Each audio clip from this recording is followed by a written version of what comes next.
A Viking Ocean Cruise is truly the trip of a lifetime, but how much do they actually cost? We recently got back from a Viking cruise, and I'm going to break down every dollar spent and what we spent it on.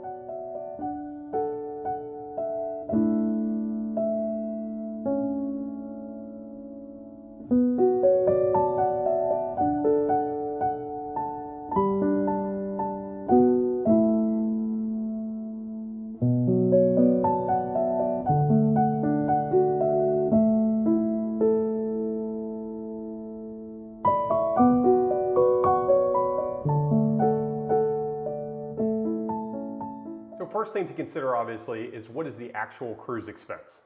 This is going to vary greatly depending upon the cruise you select as well as the room that you select. So let me show you. First thing, as you can see, we're on the Viking Ocean Cruises, and in order to look up all their cruises, we're going to go ahead and select all regions, all dates, all durations, then click the search button. And then let me sort this based on price from low to high. You'll see that there's a wide variety of prices depending upon the cruise itinerary that you choose. So it ranges anywhere from $2,600. This is a per person charge, and it's based on double occupancy. So anytime you see a price, go ahead and double it. So the cheapest cruise you can see on Viking Cruises is a little over $5,000, about $5,200. Then if we sort this based on price high to low, you can see it goes all the way up to $80,000 if you want to spend 6 months on a cruise. So depending upon the cruise you choose, the itinerary, the amount of days, obviously is going to have a great variability on the cost for your cruise. What I'm going to do is take you through the cruise that we booked and then all the categories, all the expenses down to the penny. The cruise we recently got back from was Viking's Into the Midnight Sun cruise. It was a 15-day cruise through 3 countries. The itinerary included Norway, Scotland, and England. So let's get into the dates, the pricing of that, and then start going through the expenses. So let's go ahead and pick June 26th since it's their cheapest in June. Again, it's showing from $7,000. That is going to be based on double occupancy. So you're going to have to double that, so that would be $14,000 for the cruise in their Veranda V2 room. All their rooms are amazing. For multiple reasons though, Sean and I decided on the Penthouse Veranda. The Penthouse Junior Suite is what we selected. And you can see that's about $8,000 more per room when you factor in the double occupancy. So for us, our cruise expense for this was $23,206. One thing that's really nice about Viking is that they don't nickel and dime you, but there is what they call their Silver Spirits package, which allows you to have, without that package, you only get soft drinks with meals, and it only includes some alcohol, not premium alcohol. There's also some other limiting factors in terms of the wine you can have with dinner and such. So the Silver Spirits package, so that way we didn't have to worry about what we were ordering or the expense of each drink. We decided to select that package. That package was an additional $700 combined for the 2 of us. However, when we booked our cruise, we had $200 in credits per person, so $400 that we used towards that Silver Spirits package. So if we add in the Silver Spirits drink package, that was, after the $400 credit, that cost us another $300. In addition to the cruise and the drink package, there's also gratuities. Viking makes it easy that you can go ahead and prepay for gratuities on the front end, so you don't have to worry about it throughout the trip. Sean and I, in addition to prepaying for gratuities, also brought additional money to give to people that went above and beyond, such as our 2 stews that were amazing, some bartenders and servers that we had throughout the trip. So in total, our gratuities came to another $926. The prepaid gratuities were $476 of those dollars. Sean and I decided to give an extra $450 for people to just made our experience that much better. What's great about Viking is that these are the only 3 expenses we had for the cruise because they don't tend to nickel and dime you. There's additional things you can pay for if you want to get massages on the cruise and things like that, but there's very few additional surcharges that you can see from the cruise. However, there are many other expenses to consider, such as flights. For us, we ended up using miles to book ours, and we did do American Airlines. And because we used miles to book our flights were only $654.70. The trip left from Bergen, Norway, and then ended in London. What we ended up doing was booking a round trip to London. Then we had to get a separate airline to fly from London to Bergen on the front end. And we flew SAS Airlines for those flights. And those SAS flights, I do not have reward miles on that. So we had to pay the full cost of those. That was another $753 for us for flights. Obviously, flights are going to vary greatly if you don't have miles that you're using or you're flying to a different location. So that's going to greatly change depending upon what you select.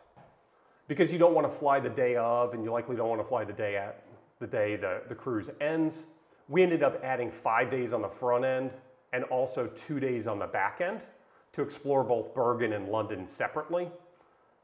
And those hotels in total, we spent $2,044 on hotels. Another expense to consider is excursions. And for several reasons, we actually decided not to book any of Viking's excursions.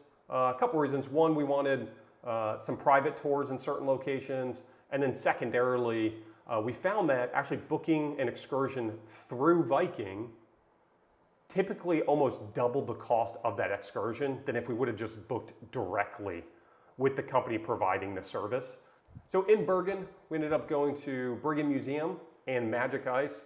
The cost for those tickets wasn't too bad, it was $85. In Geiranger, Norway, we had 2 excursions. One was a rib boat to see the fjords. That was $125 for the 2 of us. We also had an e-car tour in Geiranger, and that was another $175. In Lofoten, we opted for a private tour. And that was an expensive private tour, but it did give us a chance to actually see all of the islands and much more than what we would have seen on any of the Viking excursions.